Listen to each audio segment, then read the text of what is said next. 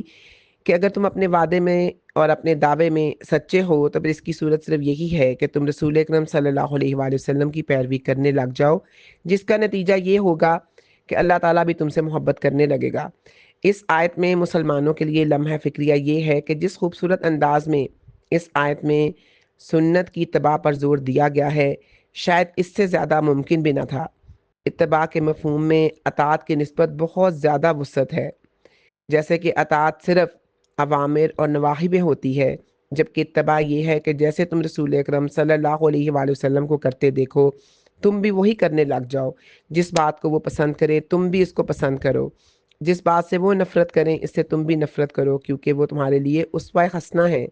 اور جو تیسرا سبق اس آیت سے ملتا ہے وہ یہ ہے کہ مسلمانوں کو بدعات سے مکمل طور پر اجتناب کرنا چاہیے، کیونکہ بدعت سنت کی عین ضد ہے، اور بدعت کی عام ڈیفینیشن یہ ہے کہ کوئی بھی نیا کام دین میں ثواب سمجھ کر ایڈ کر دیا جائے اور وہ دین کا حصہ نہ ہو، اور آپ سلم کے بعد دین کا حصہ سمجھ کر اس کو جاری کیا جائے۔ اور جو شخص بھی بدعت کو شروع کرے گا تو دوسرا کرنے والا یعنی جو اس بدعت کو رواج دیتا ہے اور تمام اس کے پیچھے سے کرنے والے لوگ اس کے لیے گناہ جاریہ بن جائیں گے، کیونکہ اللہ تعالیٰ نے اپنے دین کو مکمل کر دیا تھا اور اس کے بعد اس میں کسی قسم کی ایڈیشن کی اور سبسٹریکشن کی کوئی گنجائش ہی نہیں ہے۔ اب ہے آیت نمبر 32، قل آپ کہہ دیں، اطیعو تم اطاعت کرو، اور اطاعت کرنے کا جو روٹ ورڈ ہے وہ ہے تا واو اور آئن، اور خوشی سے بات کو ماننا اس کو اطاعت کرنا کہتے ہیں، مجبوری کے تحت نہیں، خوشی سے بات کو مان لینا، اطاعت کرنا،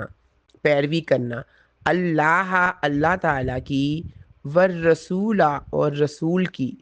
فَإِن پس اگر، تولوا وہ منہ موڑ جائیں، تولوا وہ منہ موڑ جائیں، فَإِنَّ پس یقیناً اللہ اللہ تعالیٰ لا نہیں، یحب پسند کرتا، الکافرین کافروں کو، کفر کی جمع ہے، کافر کی جمع ہے کافرین۔ اب اس آیت میں آتا ہے قل اطیعوا اللہ والرسول، پچھلی آیت میں رسول اکرم صلی اللہ علیہ وآلہ وسلم کے اتباع کا حکم تھا، جس کا معنی آپ کے نقش قدم پر چلنا، آپ کی پیروی کرنا ہے۔ اگرچہ اتباع میں حکم ماننا بھی آ جاتا ہے، مگر اس آیت میں اللہ اور اس کے رسول صلی اللہ علیہ وآلہ وسلم کی اطاعت کا خاص طور پر الگ ذکر فرمایا ہے، جس کے معنی حکم ماننا ہے۔ آگے فرمایا کہ اگر وہ منہ پھیر لیں تو اللہ ایسے کافروں سے محبت نہیں رکھتا۔ یہاں پہ یہ بات صاف سمجھ میں آ رہی ہے کہ بات مختصر کر دی گئی ہے، جو اس طرح تھی کہ اگر وہ منہ پھیر لیں تو کافر ہیں، اور اللہ تعالیٰ ایسے کافروں سے محبت نہیں کرتا۔ اس آیت میں اللہ کی اطاعت کے ساتھ الرسول یعنی محمد صلی اللہ علیہ وآلہ وسلم کی اطاعت کا مستقل حیثیت سے حکم دیا گیا ہے، اور آپ صلی اللہ علیہ وسلم کی وفات کے بعد الرسول کی اطاعت سنت کی پیروی بھی ہو سکتی ہے۔ بعض لوگ غلط فہمی کی بنا پر یہ کہہ دیتے ہیں کہ حدیث وہی حجت ہوگی جو قرآن کے مطابق ہو، حالانکہ قرآن نے متعدد مواقع پر حدیث کو مستقل دلیل اور شریعت کے ماخذ حیثیت دی ہے، لہٰذا قرآن کا ماخذ قرآن و حدیث دونوں قرار پائیں گے۔ حدیث میں قرآن سے زائد حکم تو ہو سکتے ہیں، مگر کوئی حدیث قرآن کے خلاف نہیں ہے۔ اگر کوئی شخص یہ سمجھتا ہے تو یہ اس کے عقل و فہم کا قصور ہے یا اس کی نیت کا فتور۔ رسول اکرم صلی اللہ علیہ وآلہ وسلم نے فرمایا، میں تم میں سے کسی کو اس حال میں نہ پاؤں کہ وہ اپنے تکیے پر ٹیک لگائے ہوئے ہوں اور اس کے پاس میرے حکم میں سے کوئی حکم آئے،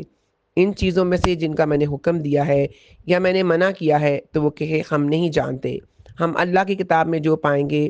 اسی کی پیروی کریں گے۔ یہ ابو داؤد کی حدیث ہے۔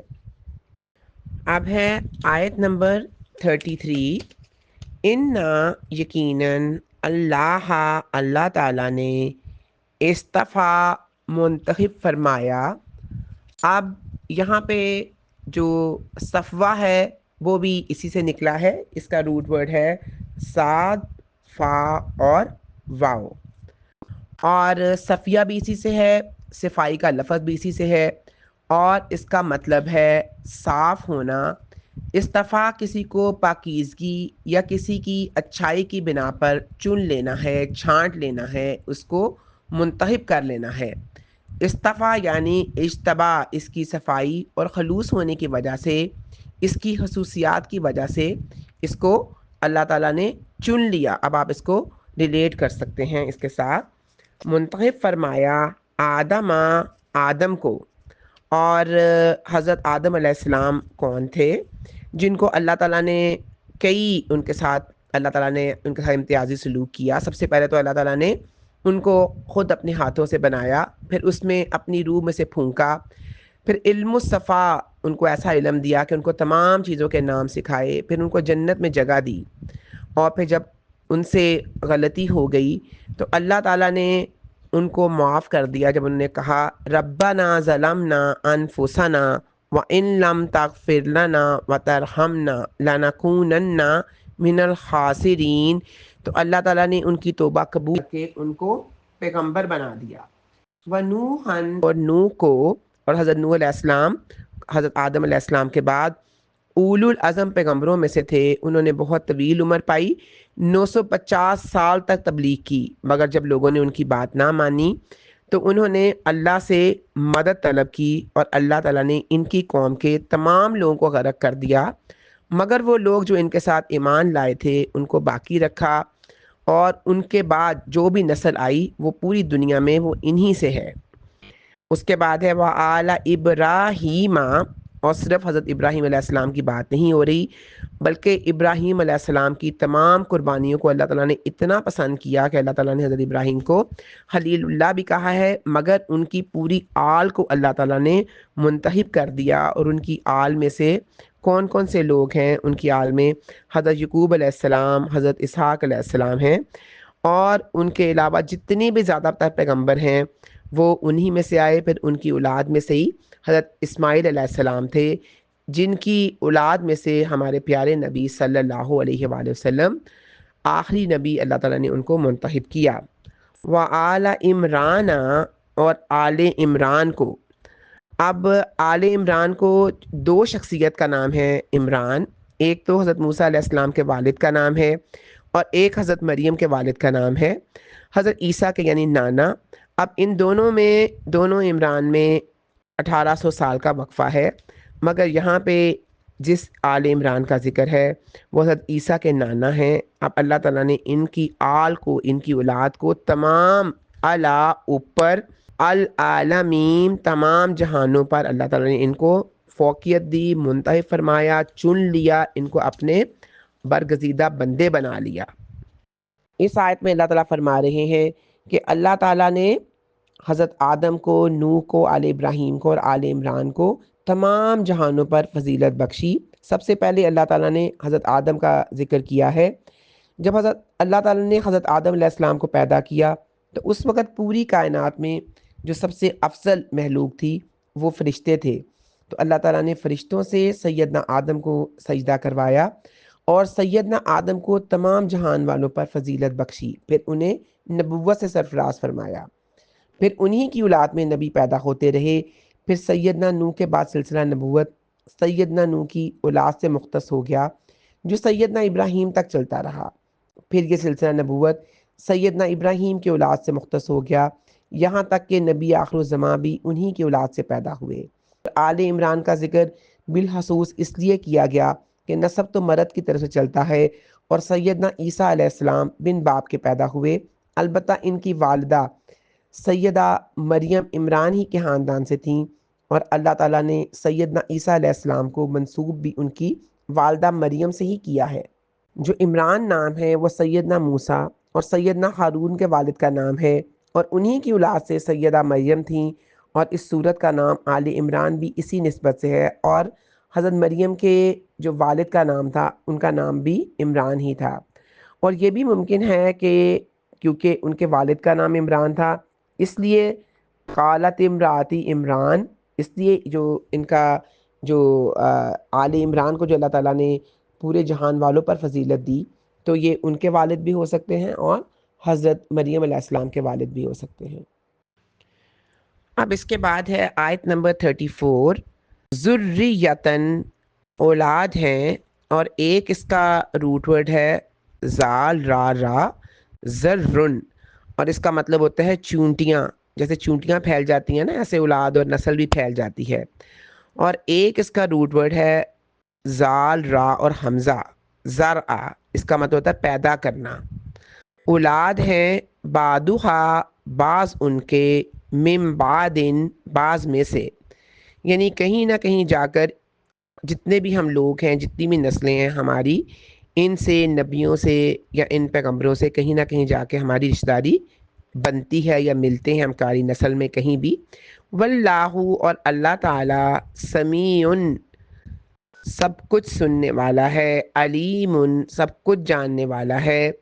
فعیل کے وزن پر دونوں ہیں اور مبالغے کے صیغے ہیں۔ اب اس آیت میں اصل میں یہ بتایا جا رہا ہے کہ سب انبیاء آدم علیہ السلام، پھر نوح علیہ السلام، پھر ابراہیم علیہ السلام کی اولاد میں سے تھے، اور چونکہ حضرت عیسیٰ علیہ السلام بھی ابراہیم علیہ السلام پھر آل عمران میں سے تھے، لہٰذا وہ بھی انسان تھے، اللہ یا اللہ کے بیٹے نہیں تھے۔ یہاں سے اہل نجران اور دوسرے نصرانیوں کے عقیدے کے ابطال کے لیے حضرت عیسیٰ علیہ السلام کی ولادت کا قصہ شروع ہوتا ہے۔ اب ہے آیت نمبر 35، اذ جب، قالتی کہا، امرأتو بیوی نے، عورت نے، اور یہ حضرت مریم کی والدہ کی طرف اشارہ ہے، عمرانہ عمران کی، ربی اے میرے رب، انی یقیناً میں، نظر تو میں نے نظر مانی، لکا تیرے لیے یعنی تیری عبادت کے لیے، تیرے دین کی خدمت کے لیے، ماں جو کچھ، فی بیچ، بطنی میرے پیٹ میں ہے، بطن پیٹ کو کہتے ہیں، محررن آزاد چھوڑا ہوا ہے، ہا را را اس کا روٹ ورڈ ہے، اور حرج اس سے ہے، یہ کس سے آزاد چھوڑا ہوا ہے؟ دنیا کے دھندوں سے آزاد، بری باتوں سے آزاد، میرے مطالبوں سے آزاد، اور کیا کرے گا وہ؟ صرف دین کا کام کرے گا، اور تحریر کا لفظ بھی اسی سے نکلتا ہے، حریت کا لفظ بھی اس کا روٹ ورڈ بھی یہی ہے۔ فتقبل پس آپ قبول فرمائیں، کاف با اور لام اس کا روٹ ورڈ ہے، منی مجھ سے، انکا یقیناً آپ، انتا آپ ہی، السمیع سب کچھ سننے والے ہیں، العلیم سب کچھ جاننے والے ہیں۔ اب بائبل میں ان عورت کا نام یعنی حضرت مریم کی والدہ کا نام حنا بنت فاقوس ملتا ہے، یہ بائبل میں اس کا ذکر ہے اس طرح سے۔ اب اس میں سیدہ مریم کی والدہ نے جو منت مانی تھی وہ اس توقع سے مانی تھی کہ ان کے ہاں لڑکا پیدا ہوگا، کیونکہ اس عہد میں لڑکے تو اللہ تعالیٰ کی عبادت کے لیے وقف کیے جاتے تھے، لیکن لڑکیوں کو وقف کرنے کا رواج نہ تھا، مگر ہوا یہ کہ لڑکے کی بجائے لڑکی پیدا ہوئی تو انہیں اس بات پر افسوس ہوا، جو کہ ایک فطری امر تھا، اور اس آیت میں مقرر کا لفظ آیا ہے جس کے معنی ہوتے ہیں آزاد کردہ، یعنی ایسا بچہ جسے والدین نے تمام ذمہ داریوں سے سبکدوش کر دیا ہو تاکہ وہ یکسو ہو کر اللہ تعالیٰ کی عبادت کر سکے۔ اب یہود میں یہ دستور تھا کہ وہ اس طرح کی منت ماننے ہوئے وقف شدہ بچوں کو بیت المقدس یا ہیکل سلیمانی میں چھوڑ جاتے، اور پھر ان کے جو انتظام کے لوگ تھے یا جو ان کے ہیڈ ہوتے تھے وہ اپنی زبان میں ان کو کاہن کہتے تھے، ان کے سپرد کراتے تھے۔ اب ہے آیت نمبر 36، فلما پھر جب، وضعتھا اس نے جنم دیا اس کو، اصل میں اس کا جو لفظی معنی ہے وہ ہے رکھ دینا، اور جو چیز پیٹ نے اٹھائی ہوئی تھی اس کو باہر نکال کر رکھ دیا، اسی لیے آتا ہے نا وضع حمل، کہ جب جنم ہو جائے تو کہتے ہیں وضع حمل ہو گیا۔ قالت اس نے کہا، ربی اے میرے رب، انی یقیناً میں، وضعتھا میں نے جنم دیا ہے اس کو، انثا لڑکی، واللہ اور اللہ تعالی عالم خوب جانتا تھا، بما اس کو جو وضعت اس نے جنم دیا۔ اس کے بعد آتا ہے وَلَيْسَ الذَّكَرُ اور نہیں ہوتا لڑکا کل انثا لڑکی جیسا، وَإِنِّي اور بلا شبہ میں نے سمیتھا نام رکھا ہے اس کا، ہا یہ مؤنث کے لیے ہے ضمیر، مریم مریم، وَإِنِّي اور یقیناً میں اُعِیذُہا میں اسے پناہ میں دیتی ہوں تیری پناہ میں، اُعِیذُ پناہ میں دینا، ہا اس کو بکا ساتھ تیرے یعنی تیری پناہ میں دیتی ہوں، وَذُرِّیَّتَا اور اس کی، ہا اس کی اولاد کو، ذریت اولاد، ہا اس کی، من سے الشیطانی شیطان سے، الرجیم مردود۔ اس آیت میں وَلَيْسَ الذَّكَرُ كَالْأُنثَىٰ بظاہر تو یہ کہنا چاہیے تھا کہ لڑکی لڑکے جیسی نہیں ہے، مگر الٹ فرمایا، یعنی اللہ تعالیٰ فرماتے ہیں کہ وہ لڑکا جو عمران کی بیوی کے ذہن میں تھا اس لڑکی جیسا نہیں ہو سکتا جو انہیں عطا کی گئی ہے۔ وَإِنِّي سَمَّيْتُهَا مریم، اس سے معلوم ہوا کہ پیدائش کے ساتھ ہی نام رکھا جا سکتا ہے، 7ویں دن کا انتظار کرنا ضروری نہیں، بلکہ 7واں دن نام رکھنے کی آخری حد ہے۔ رسول اکرم صلی اللہ علیہ وآلہ وسلم نے فرمایا آج رات میرے گھر بچہ پیدا ہوا ہے اور میں نے اپنے باپ ابراہیم کے نام پر اس کا نام رکھا ہے۔ یہ مسلم شریف کی حدیث ہے 2315۔ وَإِنِّي أُعِیذُهَا بِکَ چنانچہ یہ دعا قبول ہوئی اور رسول اکرم صلی اللہ علیہ وسلم نے فرمایا ہر بچہ جب پیدا ہوتا ہے تو شیطان اسے چھوتا ہے اور شیطان اسے چھونے کی وجہ سے، شیطان کے اس کو چھونے کی وجہ سے وہ چیخ کر رونے لگتا ہے مگر مریم اور اس کا بیٹا۔ یہ بخاری شریف کی حدیث ہے، یعنی حضرت عیسیٰ کو شیطان نے نہیں چھوا تھا اس لیے وہ نہیں روئے تھے۔ اب ہے آیت نمبر 37۔ فَتَقَبَّلَهَا پھر قبول فرما لیا اسے، فامن پس، تقبل قبول فرمانا، ہا اسے، ربُّہا اس کے رب نے، بقبول قبول کرنا، حسن عمدہ طریقے سے یعنی اچھے بہت خوشی کے ساتھ، خوش ہو کر، وَأَنبَتَہَا اور اس نے پرورش کی اس کی، نون با اور تا اس کا روٹ ورڈ ہے، پرورش کی اور اس کا مطلب اگانا بھی ہوتا ہے، یعنی پرورش کرنے میں کیا ہوتا ہے کہ آپ اگانے میں کیا ہوتا ہے کہ پودا گرو کرتا ہے، اس کو پانی کی، دھوپ کی، سب چیزوں کی ضرورت ہوتی ہے، تو اللہ تعالیٰ نے ان کی ضروریات کی تمام چیزیں ان کو پرووائڈ کی، نباتن پرورش، حسنن بہترین، وَكَفَّلَهَا اور اس نے سرپرست بنا دیا اس کا، کاف فا اور لام، زکریہ حضرت زکریہ علیہ السلام کو، اور حضرت زکریہ علیہ السلام بھی ایک پیغمبر تھے اور حضرت یحییٰ کے والد تھے۔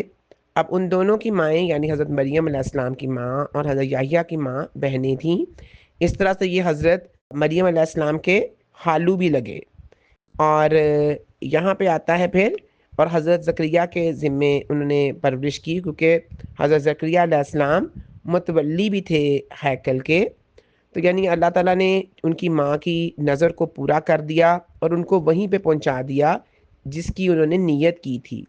کلما جب کبھی داخل ہوتے علیہا اس پر، زکریہ حضرت زکریہ علیہ السلام، المحراب عبادت خانے میں، اس کا روٹ ورڈ ہے ہا را اور با، یعنی حرب، یہاں پہ حرب کا مطلب ہوتا ہے جنگ کرنا، اور یہاں پہ شیطان سے جنگ کی جاتی تھی اللہ تعالیٰ کی رضا حاصل کرنے کے لیے، اور ویسے اس کو عبادت خانہ کہتے ہیں۔ اور یہ کمرہ مسجد اقصیٰ میں ایک طرف کو تھا، یعنی وہ کمرہ یا وہ گوشہ جو الگ تھلگ ہو اور تھوڑا سا اونچا ہو، جیسے مسجد کی جو محراب ہوتی ہے نا، وہ اس سے مراد بھی یہی ہے، الگ تھلگ گوشہ، لیکن یہ جو تھی یہ یہاں پہ مراد مسجد کی وہ والی محراب نہیں، بلکہ حضرت مریم جہاں پہ رہتی تھیں عبادت کرتی تھیں، اور یہاں پہ سیڑھی لگا کر اوپر چلا جاتا تھا، اور یہ ہیکل میں تھا۔ واجدہ پاتے، جب بھی حضرت زکریا داخل ہوتے المحرابہ عبادت خانے میں، واجدہ پاتے اندہا پاس اس کے رزقاً رزق، یعنی ایسا رزق پاتے جو کہ اس وقت اس بے موسمی ہوتا تھا، یعنی اب تو ہر موسم میں ہر پھل مل جاتا ہے، لیکن اس وقت ایسا نہیں تھا، یعنی وہ جنت کا پھل ان کے پاس آتا تھا۔ قالا وہ کہتے یا مریم اے مریم، انا کہاں سے، لکی تیرے لیے ہے، لامن لیے کا یہاں پہ کی ہے تیرے لیے، ہاضا یہ، قالت وہ کہتی ہوا وہ، من اندی پاس سے ہے، اللہ ہی اللہ تعالیٰ کے، انا یقیناً اللہ اللہ تعالیٰ یرزقو رزق عطا فرماتا ہے، من جس کو، یشاء وہ چاہتا ہے، بغیری بغیر، حساب حساب یعنی بے تحاشا، جس کو چاہتا ہے جتنا چاہے وہ رزق عطا کر دیتا ہے۔ اب اس آیت میں وَقَفَّلَہا زکریہ، عام قول کے مطابق زکریہ علیہ السلام ان کے خالو تھے، مگر صحیح بات یہ ہے کہ وہ مریم علیہ السلام کے بہنوئی تھے، اور اس کی دلیل حدیث معراج ہے جس میں دوسرے آسمان پر رسول اکرم صلی اللہ علیہ وآلہ وسلم کی یحییٰ اور عیسیٰ علیہ السلام سے ملاقات ہوئی،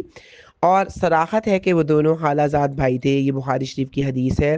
3430۔ المحرابہ، اس سے مراد معروف محراب نہیں جو مسجدوں میں امام کے لیے بنایا جاتا ہے، بلکہ اس کے معنی اس کمرے کے ہیں جو تنہائی کے لیے بنایا جاتا ہے۔ یہود و نصارہ عبادت خانے سے کچھ الگ اور بلندی پر محراب بناتے تھے جس میں مسجد کے عبادت گزار رہتے ہیں۔ وجدہ اندہا رزقاً، اب اسلوب کلام سے صاف معلوم ہو رہا ہے کہ یہ رزق بطور کرامت مریم علیہ السلام کے پاس پہنچ رہا تھا، اور اکثر تابعین سے منقول ہے کہ حضرت زکریا علیہ السلام جب بھی مریم علیہ السلام کے حجرے میں جاتے تو ان کے ہاں بے موسم کے تازہ پھل پاتے، اور اللہ تعالیٰ کے بندوں کو اسباب کے بغیر رزق عطا ہونا کچھ بعید نہیں، اور امت محمد صلی اللہ علیہ وآلہ وسلم کے اولیاء اور شہداء کو یہ کرامت اور عزت افزائی ملنا صحیح سند سے ثابت ہے۔ صحیح بخاری میں حضرت ابو ہریرہ رضی اللہ تعالیٰ عنہ سے خبیب رضی اللہ تعالیٰ عنہ کی سولی کا واقعہ تفصیل سے مذکور ہے۔ مکہ کے جس گھر میں انہیں قید رکھا گیا، اب اس گھر والی بنت الحارث کا بیان ہے کہ اللہ کی قسم میں نے خبیب سے بہترین قیدی کبھی نہیں دیکھا، اللہ کی قسم میں نے ایک دن انہیں انگور کا گچھا کھاتے ہوئے دیکھا جو ان کے ہاتھ میں تھا، جبکہ وہ لوہے کی زنجیروں میں بندھے ہوئے تھے، حالانکہ مکہ میں کوئی پھل نہ تھا۔ بنت الحارث کہتی ہیں یقیناً وہ اللہ کی طرف سے رزق تھا جو اس خبیب کو دیا جاتا تھا۔ بخاری شریف کی حدیث ہے 3045۔ مگر اس سے یہ ثابت نہیں ہوتا کہ کرامت ولی کے اختیار میں ہوتی ہے کہ وہ جو چاہے کرے، ورنہ خبیب زنجیریں توڑ کر آزاد ہو جاتے، حتیٰ کہ نبی بھی اپنی مرضی سے کوئی معجزہ نہیں دکھا سکتے تھے۔ فرمایا وما کان لنا ان ناتیکم بسلطان الا باذن اللہ، یہ سورۃ ابراہیم کی 11 نمبر آیت ہے۔ اب ہے آیت نمبر 38، ہنالکا، اور اس کا مطلب ہے اسی جگہ اور اسی وقت، ہنالکا وہیں، دعا پکارا زکریہ زکریہ نے، ربہ اپنے رب کو، قالا اس نے کہا، ربی اے میرے رب، حب تو عطا فرما، لی میرے لیے، من لدن کا اپنے پاس سے، ذریتن اولاد، طیبتن پاکیزہ، اب وہ صرف اولاد نہیں مانگ رہے بلکہ پاکیزہ اولاد مانگ رہے ہیں۔ اور اب دیکھیں جب بھی نبیوں اور پیغمبروں کے ذکر آیا ہے تو ان کے بیوی بچے بھی ہوتے ہیں، اور یہ چیز ان کو تبلیغ سے یا اللہ تعالیٰ کا پیغام پہنچانے سے نہیں روکتی، اور یہاں پہ چونکہ نصارہ کی بات ہو رہی ہے تو ان کے تمام عقائد کی تردید بھی ہو رہی ہے کہ جو وہ راہب اور جو ننز بن جاتے ہیں وہاں پہ شادیاں نہیں کرتے، اس عقیدے کی بھی تردید ہے۔ انا کا بے شک تو، بلا شبہ تو، سمیع خوب سننے والا ہے، الدعائی دعا کا، پکار کا۔ اب اس آیت میں ہنالکا دعا زکریہ ربہ، زکریہ علیہ السلام بوڑھے ہو چکے تھے اور ابھی تک بے اولاد تھے، بیوی بانجھ تھی، بظاہر انہیں اولاد کی کوئی امید نہ تھی، لیکن یہ دیکھ کر کہ کس طرح مریم علیہ السلام کو بے موسم کا رزق پہنچ رہا ہے، ان کے دل میں بھی خواہش پیدا ہوئی کہ بے موسم کا رزق پہنچانے والا مایوسی کے عالم میں اولاد بھی عطا فرما سکتا ہے۔ چنانچہ اسی جگہ اسی وقت اللہ تعالیٰ کے حضور نیک اولاد کی دعائیں مانگی۔ بعض علماء نے مریم علیہ السلام کو میوے پہنچنے کا انکار کیا ہے اور کہا ہے یہ محاورہ ہے، مگر زکریا علیہ السلام کا اس حالت کو دیکھ کر اظہار تعجب اور دعا کرنا بتا رہا ہے کہ یہ جو رزق تھا وہ ان کو بطور کرامت ہی مل رہا تھا۔ اب ہے آیت نمبر 39۔ فنادت ہو، چنانچہ آواز دی اس کو، اس کی یعنی دعا قبول ہو گئی، الملائکۃ، فرشتوں نے۔ یہاں پر فرشتے کی جمع ہوتی ہے، ملک کی جمع ہے ملائکۃ، لیکن یہاں پہ حضرت جبریل کی طرف اشارہ ہے اور تعظیم کے لیے جمع کا صیغہ آیا ہے۔ جیسے ہم کہتے ہیں نا کہ اللہ تعالیٰ نے فرمایا، اور ہم کئی دفعہ کسی بڑے کو تم کی بجائے آپ کہتے ہیں، اور اللہ تعالیٰ نے بہت دفعہ جمع کا صیغہ استعمال کیا ہے اپنے لیے، جیسے نحنو کا لفظ استعمال کرتے ہیں انا کی بجائے، اور اس سے لوگ بھی آپ کو شبہ میں ڈالتے ہیں، خاص طور پہ جو عیسائی ہیں وہ کہتے ہیں کہ وہ اللہ تعالیٰ اپنے سنگل کی طرف اشارہ نہیں کر رہے بلکہ زیادہ خداؤں کی طرف اشارہ کر رہے ہیں۔ بہرحال یہ صرف تعظیم کے لیے ہے اور احترام کے لیے ہے، اور اس لیے انہوں نے جو حضرت جبرائیل کے لیے فرشتوں کا لفظ آیا تھا۔ وَهُوَ، جبکہ وہ قائمٌ، کھڑا تھا۔ کون کھڑا تھا؟ حضرت زکریا علیہ السلام۔ یصلی، وہ نماز ادا کر رہا تھا۔ فی المحراب، کہاں پر؟ عبادت خانے میں، وہی خرب، ہارا اور با۔ اور اب اس سے کیا بات پتہ چلتی ہے؟ کوئی بھی دعا کو قبول کروانے کے لیے نماز ایک بہت ہی بڑی بات ہے۔ نماز سے دعا کی قبولیت اللہ تعالیٰ اس کو زیادہ جلدی قبول کرتا ہے۔ انا، یقیناً، اللہ تعالیٰ، بے شک اللہ تعالیٰ، یبشرو کا، خوشخبری دیتا ہے، یبشرو، خوشخبری دیتا ہے کا آپ کو، بیحییٰ، یحییٰ کی، مصدقاً، تصدیق کرنے والا ہوگا، بکلمتٍ، ایک کلمے کی۔ اور یہاں پہ کلمے سے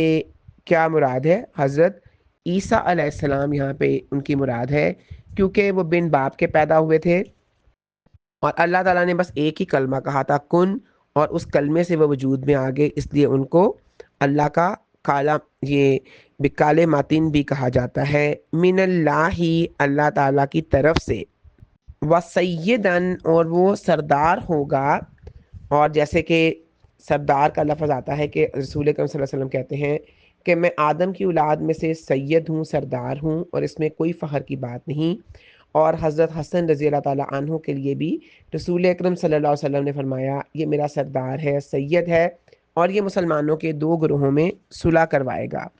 وحصوراً، اور اپنے اوپر بہت زیادہ ضبط کرنے والا ہوگا۔ یہ فعول کے وزن پر ہے، ہا، صاد اور را سے نکلا ہے، اور یہ روکنے کے معنی میں آتا ہے، اپنے آپ کو بہت زیادہ روکنے والا، محتاط، اور پھر کس سے روکنے والا؟ خواہشات نفس سے روکنے والا۔ وَنَبِيًّا، اور نبی ہوگا، من الصالحین، من سے، الصالحین، نیک لوگوں میں سے۔ فنادتہ الملائکۃ، عبادت خانے میں نماز پڑھنے کے دوران فرشتوں نے انہیں یحییٰ نامی بیٹے کی خوشخبری دی، اور ساتھ ہی اللہ تعالیٰ نے یہ بھی فرمایا کہ یہ نام اس سے پہلے کسی کا نہیں رکھا گیا، اور اس سے یہ بھی معلوم ہوتا ہے کہ پیدائش سے پہلے بھی بچے کا نام رکھا جا سکتا ہے۔ بکلمات من اللہ، یہ حضرت عیسیٰ علیہ السلام کا لقب ہے، اگرچہ ہر شخص ہی اللہ کے کلمہ کن سے پیدا ہوا ہے، مگر عیسیٰ علیہ السلام کے بغیر باپ کے پیدا ہونے پر انہیں بطور شرف یہ لقب دیا گیا، جیسے بیت اللہ، ناقۃ اللہ۔ اگرچہ ہر مسجد اور ہر اونٹنی اللہ تعالیٰ کی ہی ہے، یحییٰ علیہ السلام حضرت عیسیٰ علیہ السلام سے بڑے تھے، تبھی انہوں نے عیسیٰ علیہ السلام کی تصدیق کی۔ حصوراً، اس سے مراد ایسا شخص ہے جسے اپنی جنسی خواہشات پر، نفسی خواہشات پر پوری طرح سے قابو حاصل ہو۔ اب ہے آیت نمبر 40۔ قالا، اس نے کہا، ربی، اے میرے رب، انا، کیسے، یکون، ہوگا، لی، میرے لیے، غلام، لڑکا، یعنی حضرت یحییٰ کی بات ہو رہی ہے، وقد، اور یقیناً، بالغنی، آ پہنچا ہے مجھے، بالغ، پہنچنا، مجھے، الکبرو، بڑھاپا، یعنی بوڑھا بانجھ، وامرأتی، اور بیوی میری،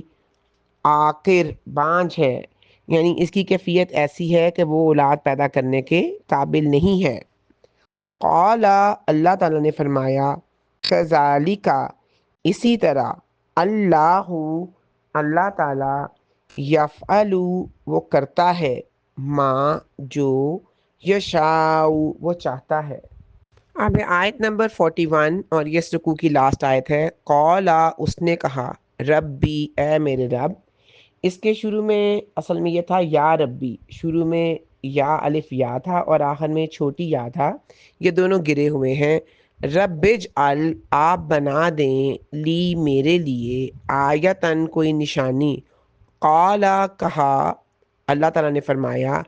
آیاتو، نشانی کا آپ کے لیے، آیاتو کا، نشانی آپ کے لیے، اللہ، ان اور لا ہے، یہ کہ نہ تو کلیمہ، آپ باتیں کر سکو گے، کلام کر سکو گے، الناسا، لوگوں سے، ثلاثتا، 3 ایامن، دن تک، یوم کی جمع ہے ایام، اللہ، سوائے، رمضان یا رمضا، کچھ اشاروں سے، وذکر، اور آپ یاد کرو، ربا کا، اپنے رب کو، کثیرن، کثرت سے، وسبح، اور آپ تسبیح بیان کرو، بالعشی، شام کو، عشی کہتے ہیں شام کو، والابکار، اور صبح کو۔ اب اس کے بعد حضرت زکریا علیہ السلام کو دوسری بشارت دی جاتی ہے کہ تمہارا لڑکا ہوگا اور وہ نبی ہوگا۔ یہ بشارت پہلی خوشخبری سے بھی بڑھ گئی۔ جب بشارت آ گئی تو زکریا علیہ السلام کو یہ خیال پیدا ہوا کہ بظاہر اسباب سے تو اس کا ہونا محال ہے، تو کہنے لگے، اے اللہ، میرے ہاں بچہ کیسے ہو سکتا ہے؟ میں بوڑھا ہوں، میری بیوی بالکل بانجھ ہے۔ تو فرشتوں نے جواب دیا کہ اللہ تعالیٰ جب کسی بھی امر کا ارادہ کرتا ہے تو اس کے لیے وہ امر کبھی بھی مشکل نہیں رہتا۔ تو پھر حضرت زکریا علیہ السلام نے اللہ تعالیٰ سے علامت طلب کی، تو اللہ تعالیٰ نے ان کو کہا کہ تم 3 دن تک بالکل تندرست ہوگے، لیکن لوگوں سے بات نہ کرو گے، بلکہ تمہیں چاہیے کہ تم تسبیح اور تکبیر میں مصروف رہو، صبح شام اسی میں لگے رہو۔ وآخر دعوانا ان الحمد للہ رب العالمین۔